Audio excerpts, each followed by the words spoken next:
کیونکہ میں اس لیے سمجھتا ہوں کہ یہ ہماری بہت بڑی اچیومنٹ تھی، اور یہ اچیومنٹ اس لیے تھی کہ آئی ریپیٹ اگین کہ ہماری تو پہلی دفعہ گورنمنٹ پاور میں آئی تھی۔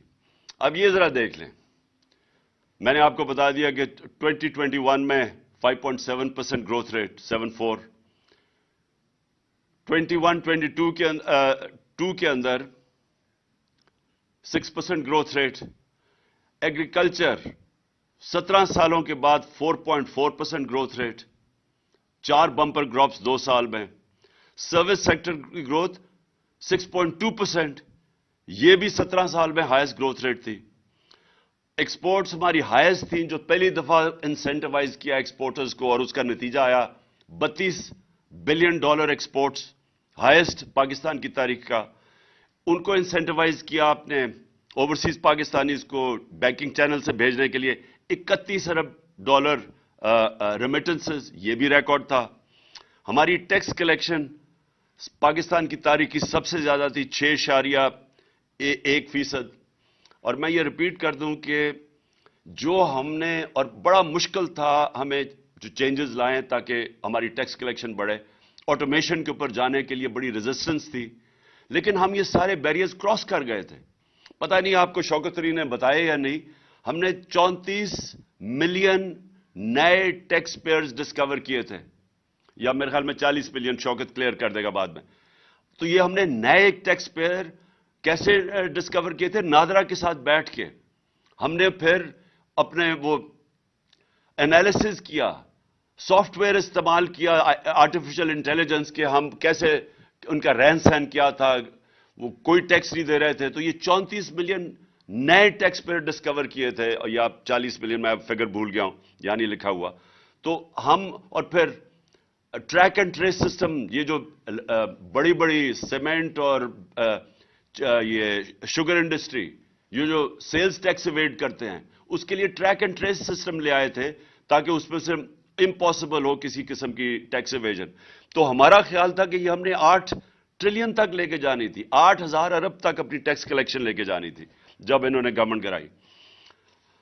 اور پھر جو سب سے ریلیونٹ چیز ہے، 55 لاکھ 3 سال میں نئی نوکریاں ہم نے پروڈیوس کی، اور جو ہمارا آئیڈیا تھا کہ اس سے ہم نے بہت تیزی سے اور آگے جانا تھا۔ تو یہ یاد رکھیں کہ جو ہمیں سب سے زیادہ پرابلم آیا کہ $70 بیرل سے ہمارا ایک وقت پہ گئی $115 بیرل، جو ہمیں اصل پریشر پڑا اینڈ میں جا کے۔ لیکن اس کے باوجود ہم نے پوری کوشش کی کہ اپنی قیمتیں نیچے رکھیں۔ آپ صرف وہی نہیں گئی، کموڈیٹی سپر سائیکل میں جو ایڈیبل آئل تھا، گھی تھا، وہ 780 ٹن سے $1,500 ٹن پہ گیا، $780 ٹن سے 1,500، یعنی دگنا ہو گیا تقریباً۔ کوئلہ جو تھا 80 ٹن سے 280 ٹن پہ چلا گیا ہمارا اور اس کے باوجود جو ہماری کنزیومر پرائس انڈیکس تھا وہ 12.2 پہ رکھا ہم نے، اور جو سینسٹیو پرائس انڈیکس تھا وہ 14% پہ ہم نے رکھا مارچ 22 تک۔ اور اس کے علاوہ ہمیں یہ جو میں نے پھر سے ویکسینز کی میں نے بات کر دی۔ اچھا، اب آ جائے، اب میرا یہ کوشچن یہ ہے کہ جو یہ ساری سازش کر کے ان کو لے کے آئے، یہ آپ نے سنی لیا ہوں گی فگرز، کیونکہ میرے سے بہت بہتر اکانومی سمجھنے والے سپیکرز ہیں۔ میرا تو سارا تجربہ ہوا یہ جو 3.5 سال میں گورنمنٹ میں بیٹھا، پہلی دفعہ، کیونکہ اتنے بڑے کرائسس تھے اکانومی کے اوپر کہ میرا ایک فاسٹ ٹریک لرننگ ہوئی اکانومی کے اوپر، اور میں بیسکلی ایک چیز سمجھ گیا کہ ہمارا جو ساری گورنمنٹ ہے، جو میں نے شروع میں آپ کو کہا، اس کا ڈائریکشن ہی غلط ہے۔ یعنی ہونا یہ چاہیے کہ اگر آپ کو پتہ ہے کہ آپ کا جیسی اکانومی بڑھے گی تو آپ نے باٹل نیک آ جائے گا کرنٹ اکاؤنٹ کا، تو ساری ملک کو کوشش کرنی چاہیے کہ ہم وہ ڈالر کی انکم بڑھائیں تاکہ وہ ہمارا باٹل نیک نہ آئے۔ میں نے اس کے لیے 2 پروجیکٹ شروع کیے، ایک تھا ہمارا بنڈل آئلینڈ کا کراچی، اور ایک تھا یہ راوی سٹی لاہور۔ راوی سٹی لاہور کا مقصد ایک تو یہ تھا کہ ہم لاہور کو بچائیں، راوی بالکل ختم ہو گیا، ایک سیوریج ڈمپ بن گیا، تو ہم نے راوی کو بھی اس کو پہلے تو براج بنا کے واٹر ٹیبل اوپر کرنی تھی لاہور کی، اور اس کے ارد گرد ہم نے ہائی رائزز بنانی تھی۔ ہائی رائزز اس لیے بنانی تھی کہ ہمارا سارا جو ایگریکلچر زمین ہے وہ ختم ہوتی جا رہی ہے. تو وہ ہم ریئلائز ہی نہیں کر رہے کہ اگر ہم نے یہ ہاؤسنگ سوسائٹیز کے مافیا کے اندر پھنس گئے تو یہ تو پھیلتے جائیں گے اور ساری ہمیں تو فوڈ سیکیورٹی کے سویر پرابلمز آنے لگے ہیں. تو راوی سٹی کا مطلب یہ تھا ایک تو کہ راوی کو بچائیں. جب لیک بنائیں گے تو واٹر ٹیبل اوپر چلی جائے گی. لاہور کی واٹر ٹیبل بالکل گر گئی ہے. اور پھر راوی کو جب اس کے ساری ہم وہ واٹر فلٹریشن نہیں, وہ جو ہم پلانٹس لگائیں جو کہ پانی کو صاف کریں اور وہ صاف کر کے پانی پھینکے راوی کے اندر تاکہ صاف پانی اس وقت سیوریج جا رہی ہے. تو وہ اور اس کا جو کوشش ہماری یہ تھی کہ اوورسیز پاکستانی اس کی انویسٹمنٹ لے کے آئیں کیونکہ وہ سب سے سیف انویسٹمنٹ ان کے لیے پراپرٹی ہے. اور اس کے علاوہ ہمارے پاس چائنیز کی $2.5 بلین کی انویسٹمنٹ تیار تھی. تو یہ دونوں, ایک کراچی کا جو پروجیکٹ تھا وہ سکٹل کیا گیا, وہاں دبئی سے انویسٹرز آ رہے تھے کراچی میں, وہ بھی پھر ایک نئی ماڈرن سٹی بن رہی تھی جو ہمارا پلان تھا, اس کو سکٹل کیا گیا. NOC سندھ گورنمنٹ نے دے کے واپس لے لیا. اس میں ہم ایکسپیکٹ کر رہے تھے کہ ہماری ڈالر انکم بڑھ جائے گی جب تک وہ ہمیں بریدنگ سپیس دے گا, جب تک کہ ہم اپنی ایکسپورٹس نہیں بڑھا لیتے, جب تک ہم یہ جو انٹرم پیریڈ ہے ہم نے سوچا تھا کہ اوورسیز پاکستان اس کی اسپیشلی ہم انویسٹمنٹ لے کے آئیں گے اور اس سے ہمارا ڈالر ریزروز بڑھ جائیں گے. اور پھر ہم نے یہ بھی سوچا تھا کہ جو اسپیشل اکنامک زونز ہم نے بنائے تھے جن کے اندر اور اپنی ایکسپورٹ انڈسٹری کو لانے کے لیے جن کے لیے اسپیشل زونز بنائے تھے, وہ ہم نے چائنیز کے ساتھ مل کے پورا پلان کیا ہوا تھا کہ وہ اپنی انڈسٹری کو ریلوکیٹ کریں گے یہاں. لیکن بدقسمتی ہماری کیا ہوئی, ہماری یہ ہوئی کہ وہ کووڈ آ گیا. اور کووڈ سے کیا ہوا, کووڈ سے چائنا بند ہو گیا. تو وہ جو ہم ایکسپیکٹ کر رہے تھے Chinese investment in industrial zones میں, جس سے بھی ہماری ڈالر ریزروز بڑھنے تھے, تو وہ بدقسمتی سے وہ وہاں رک گئے. اور یہ جو ایک سٹی جو وہ سکٹل کر دی, اور لاہور کا بدقسمتی سے یہاں سٹے آرڈر 10 مہینے 11 مہینے ہمارا وہ رک گیا. تو اس کی وجہ سے جو ایکسٹرا ڈالرز ہم انکم ایکسپیکٹ کر رہے تھے وہ نہیں آئی. اچھا جی, اب یہ آ گئے اور اس کی بہت, میں جتنا بھی کہوں مجھے ابھی تک سمجھ نہیں آئی کہ کیا اس کے پیچھے تھنکنگ تھی, کیا وجہ تھی کہ گورنمنٹ جس کی بہترین پرفارمنس تھی اس کو ہٹایا گیا اور پھر پوری ایک سازش کے تحت ان چوروں کو پھر ہمارے اوپر مسلط کر دیا گیا. تو وہ میں شروع میں آپ کو بتا چکا.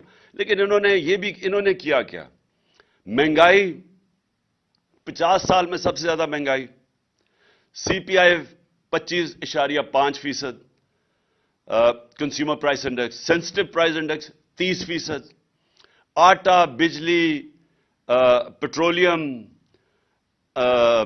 وہ لے لیں, پیاز لیں, ٹماٹر لیں, گھی لیں, دالیں لیں, 100% سے 200% یہ ان کی قیمتیں بڑھ گئیں. اس وقت تک 15 لاکھ ٹیکسٹائل مزدور اپنی نوکریاں کھو بیٹھے ہیں اور انڈسٹری بند ہوتی جا رہی ہے. یہ آپ کے سامنے سب رکھا ہوگا. اور میں مجھے یاد ہے کہ پچھلے مارچ اپریل میں ٹیکسٹائل انڈسٹری والے مجھے یہ کہتے تھے کہ ہمارے پاس مزدور نہیں مل رہے, ہمیں فیصل آباد میں ہمیں باہر سے مزدور منگوانے پڑ رہے ہیں. اور وہی ٹیکسٹائل انڈسٹری آج آپ دیکھ لیں کہ 15 لاکھ ورکرز بے روزگار ہو گئے. ریمیٹنسز, یہ آپ نے سنی لیا ہوگا, ایکسپورٹس اور ریمیٹنسز ان کا مائنس آ رہا ہے. 2 ارب روپیہ مہینے کی کمی آنی شروع ہو گئی ہے ایکسپورٹس اور ریمیٹنسز میں جو ہم نے بڑھائی تھی. اور فورن ایکسچینج ریزروز آپ کے سامنے ہیں. مارچ کے اندر 16.4 تھا, آج پہنچ گئے 5.7 پہ. یہ بھی آپ کے سامنے آ گیا ہوگا. روپیہ اس وقت انٹر بینک پہ جس طرح 226 ہے اور انفارملی وہ 260 پہ پہنچ گیا. اور جو IMF کی اب آگے کنڈیشنز آپ نے سنی, ابھی شوکت کا میں سن رہا تھا, انہوں نے کہا کہ اب اس کو فری فلوٹ کرے, اس کو روپے کو, تو وہ اب کدھر جا کے پڑتا ہے. تو میرا آخر میں دیکھیں, میں صرف سم اپ کر رہا ہوں.